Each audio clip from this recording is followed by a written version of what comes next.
Hi, Anjali. How are you? Good. How are you? I'm well, thank you.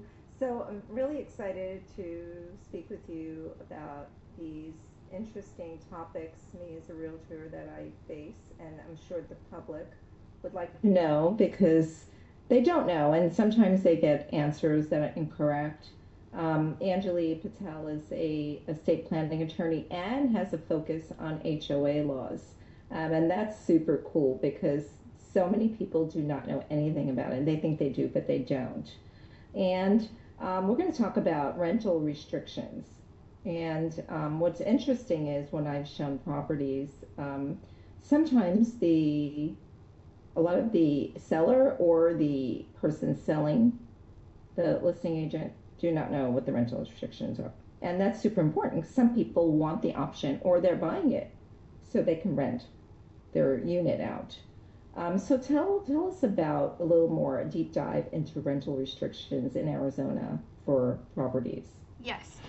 So, the the most important spot to look for rental restrictions is in the CCNRs.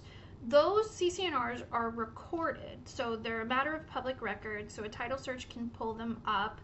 And you're automatically given a copy of the CCNRs during the escrow period.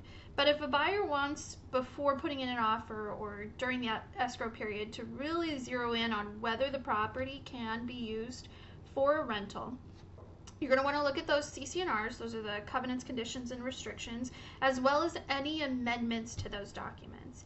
That's where you're going to see if the HOA specifically, not the city or the state, is saying that a rental is allowed or not. Sometimes you'll see time periods on there, so it'll say a Mm-hmm. minimum of 30 days for any rental, or you might even see like 6 months or something like that. That's always good for buyers if they're thinking of buying the house as a rental to know going into it, because that's something we can't really undo for a new buyer who is coming into an existing restriction. We can't change that, and the fines for things like that can be really steep, maybe even $500 a day. Right. So what we're saying is they purchase this property potentially and can't do what they intended on doing is renting it out because some do not allow at all for short-term rentals being 30 to 90 days. So whatever the CCNRs say. So that's super important. Angeli, thank you so much.